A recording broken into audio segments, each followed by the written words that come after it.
The spotlight is where I used to belong. I used to crave attention and thrive off of performing. From acting to singing to dancing to cheerleading to gymnastics, I always found an excuse to wear stage makeup and to share my talents. But that was a long time ago. Now I am home the majority of the day, every day. Some days I don't see a need to even put makeup on, nor do I find the time to do so. Some days I'm sleep deprived, covered in spit up, and have mountains of homework that I often neglect. On those days I think, I wonder how 15-year-old Lauren would feel about growing up if she saw this. It's not as glamorous as I imagined my life would be, but being a mom and a wife defines who I am and brings me more joy than performing ever could. When I was little, I dreamt of being famous. Everyone who knew me remembered me as the curly-haired girl who was always singing and dancing.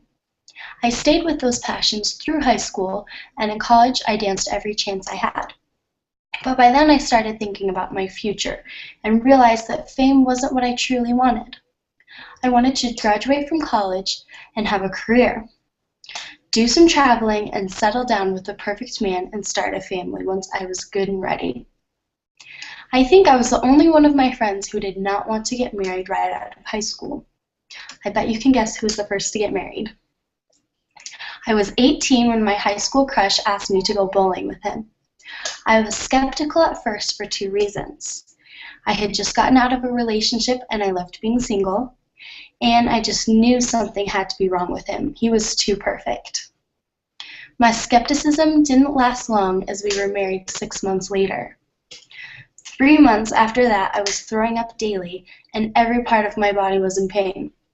You guessed it, I was pregnant.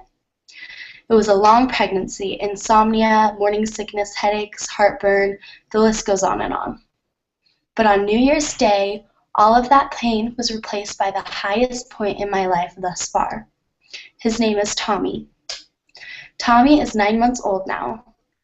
I spend my days chasing him around and awing over his perfection. I no longer have opportunities to perform or be on stage, but Tommy and I have crazy dance parties, and I am a superstar in his eyes. My life has not ended up where I thought it would, but I know I am right where I'm supposed to be.